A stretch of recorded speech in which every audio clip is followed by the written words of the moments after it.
Monsieur Legrand a demandé à la direction de faire un suivi pour que j'aie des réponses à mes questions et j'ai reçu une lettre chez moi m'informant que, étant donné que le dossier était à l'étude au ministère des Affaires municipales, que vous étiez en train de préparer les réponses pour me les envoyer, mais à cause de la plainte, maintenant, les informations, vous les communiqueriez directement avec cette instance-là.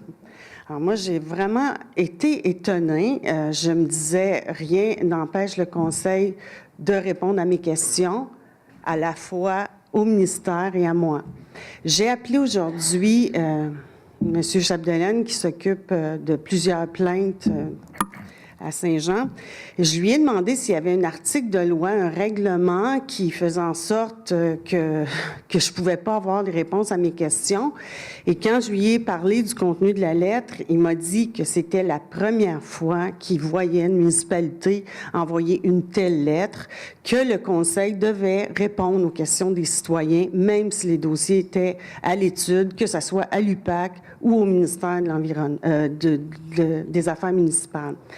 Donc, moi, je vous donne cette information. Les seuls temps où vous devez vous astreindre de répondre aux questions, c'est s'il y a des dossiers en cours, mais ce n'est pas le cas actuellement. Donc, compte tenu de cette information-là, est-ce que je pourrais avoir les réponses aux questions de ce montant de 4,3 millions que je questionne et pour lesquels je n'ai pas de réponse? Écoutez, Mme Mété, je pense que vous alliez probablement, on était prêts, là, j'ai suivi ce dossier-là également. Les gens étaient prêts à vous rencontrer, mais ce dossier-là a tombé sous enquête. Et quand un dossier tombe sous enquête dans un ministère, quel qu'il soit, nous, on laisse l'enquête se terminer. Et ensuite de ça, je pense qu'on va être en mesure de répondre à vos questions. Si vous avez fait une demande d'enquête sur ce dossier-là, c'est parce que quand on vous parle, vous ne nous croyez sûrement pas.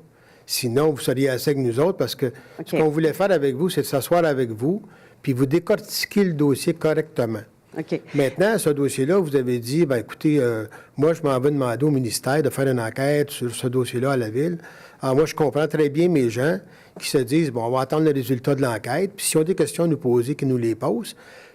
Quoique, ce même dossier-là, comme Mme Marcoux vous l'avait dit, un certain moment en 2009 ou en 2008, il y a déjà eu une enquête de fait de ce dossier-là et le ministère l'avait trouvé conforme à la réglementation.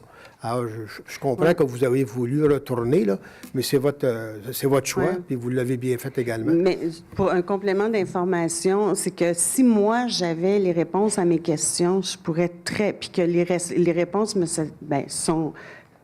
répondent à mes questions, en fait, je pourrais très bien retirer cette plainte-là. Moi, ce que je vous dis, c'est que le ministère a été très étonné d'apprendre le contenu de votre lettre, que la municipalité doit être transparente puis répondre aux questions des citoyens, même si c'est à l'étude. Alors, c'est l'information que je voulais vous donner aujourd'hui. Merci. Merci, Mme Mété.